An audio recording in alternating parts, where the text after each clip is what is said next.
ਸਤਿ ਸ਼੍ਰੀ ਅਕਾਲ। ਚੈਨਲ ਸ਼ਬਦ ਹੁਲਾਰੇ ਵਿੱਚ ਤੁਹਾਡਾ ਸਵਾਗਤ ਹੈ। ਪਿਆਰੇ ਬੱਚਿਓ, ਅੱਜ ਅਸੀਂ ਕਰਾਂਗੇ ਪੰਛੀਆਂ ਦੇ ਨਾਮ ਯਾਨੀ ਬਰਡਸ ਨੇਮ। ਬਾਜ, falcon, ਮੋਰ, peacock, ਕੋਇਲ, cuckoo, ਚਿੜੀ, sparrow, ਤੋਤਾ, parrot, ਕਾਂ, crow, ਉੱਲੂ, owl, ਹੰਸ, swan, ਘੁੱਗੀ, dove, ਸਾਰਸ, crane, ਇੱਲ, eagle, ਕਬੂਤਰ, pigeon, ਚਮਗਾਦੜ, bat, ਸ਼ਤਰਮੁਰਗ, ostrich,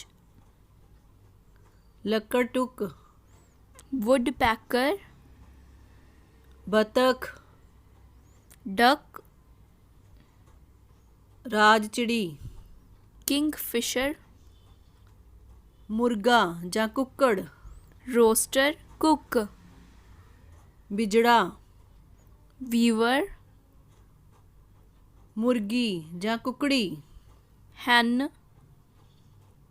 ਟਟਹਿਣੀ, plover, ਗੁਟਾਰ, common manna, ਬੁਲਬੁਲ, night angle, ਬਟੇਰਾ, quill,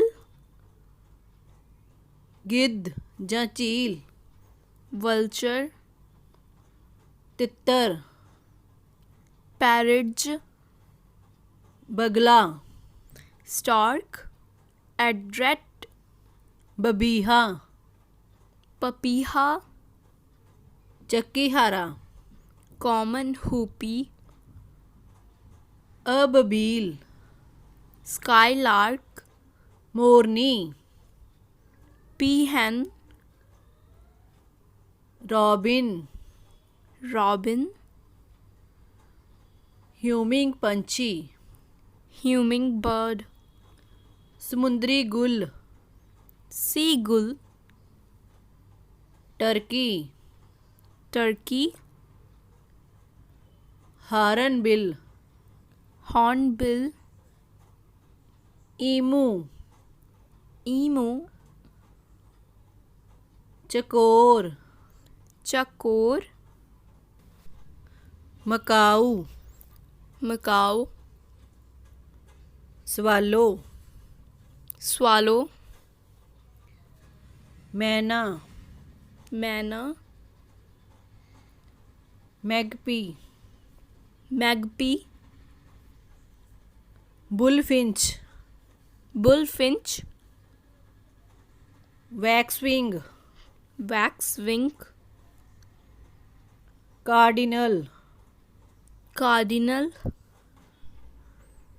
ਬਲੂ ਜੇ, blue jay, ਗੋਲਡਫਿੰਚ, goldfinch, ਟੌਮਟਿਟ, tomtit, ਸਿਸਕਿਨ, siskin, ਫਲਾਮਿੰਗੋ।